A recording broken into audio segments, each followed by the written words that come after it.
Hey everyone, it's Dr. Sandra. I just wanted to do a little video lesson on breathing and how important breathing is during this time and every day in your life. So when you slow and deep breathe, you get into your parasympathetic state, and this state has so many benefits for longevity, for rejuvenation, for preventing disease and being healthy.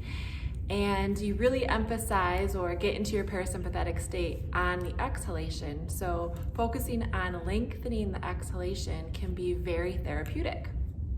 Another factor I want you to think about is not only breathing through your belly, your low belly, and letting that expand and contract, but also breathing through your rib cage. So what you can do is you can put your hands over your ribs, or you can get a strap or a belt or something and wrap it around your ribs. And then when you're breathing in, notice how my hands come up out to the side, and then as I exhale, they come in. So try that at home by yourself. And you might notice that one side goes higher or activates more quickly than the other side. That's fine. Work towards having them be even. But you want to, when you breathe, you want to do this kind of three-part breathing. So your belly expands, your rib cage expands in 360 degrees. So east and west, north and south, in all directions. And then, your upper chest and your collarbones can expand as well. That's going to help you to take a nice full deep breath. And then again, really concentrate on exhaling for that full, as much as you can, expire all of that stale air.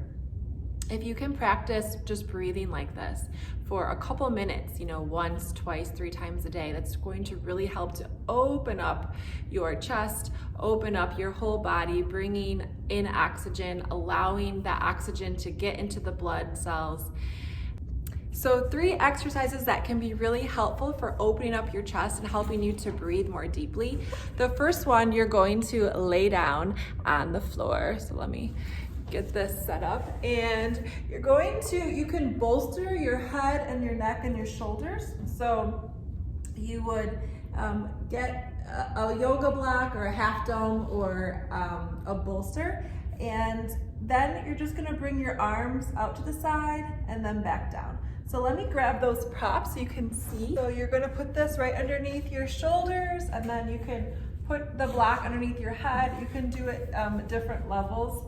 If you feel like you don't need a lot of support for your head, you can just put it underneath your head and your shoulder blades. You want your ribs to drop down. You're gonna turn your palms up, bring your arms up overhead, and then back down. So you're keeping a slight bend in your elbow. This is something you can do on your bed. Just make sure your shoulders are supported and your head is supported and your ribs drop down, and then the arms come out to the side and back up. Or back down. You may not be able to touch your thumbs at the top. That's okay, just go where you can, where you have that flexibility. And then you might just hang out here, and my arms are not touching the ground. They're just barely grazing the floor. And I'm really feeling a nice stretch in my chest and my arms. So don't let your arms collapse down. Keep a little bit of tension, and just slowly, just like when you're a kid and you did snow angels, you're doing floor angels on the floor. Make sure your palms are up.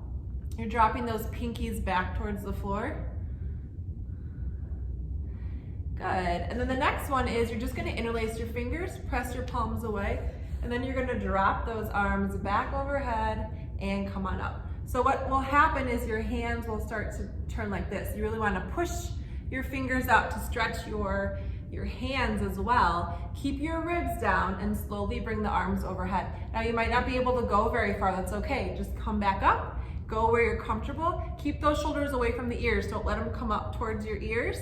Slowly come back down and up again. This is gonna help open up your chest as well to encourage deeper breathing.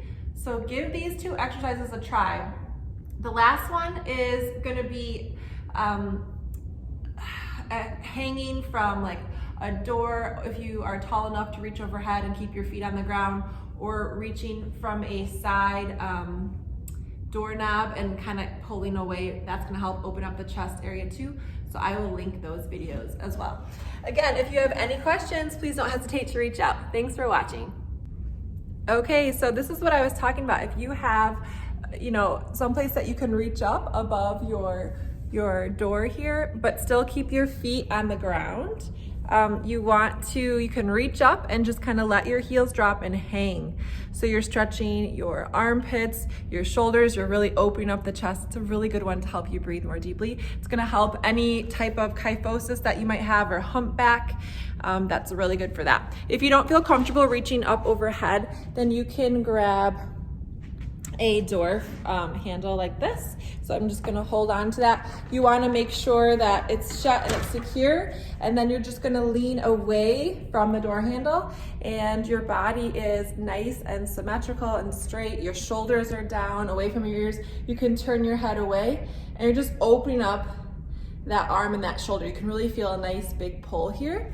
And then of course you're gonna want to do the other side. So you're pulling, again, make sure that the door is shut and secure. We don't want any accidents, and you're just feeling that pull in your shoulder. So you can do that, you know, if you have a banister or something that's not gonna move, and just lean away from that. Great exercise to open up your chest and help with breathing.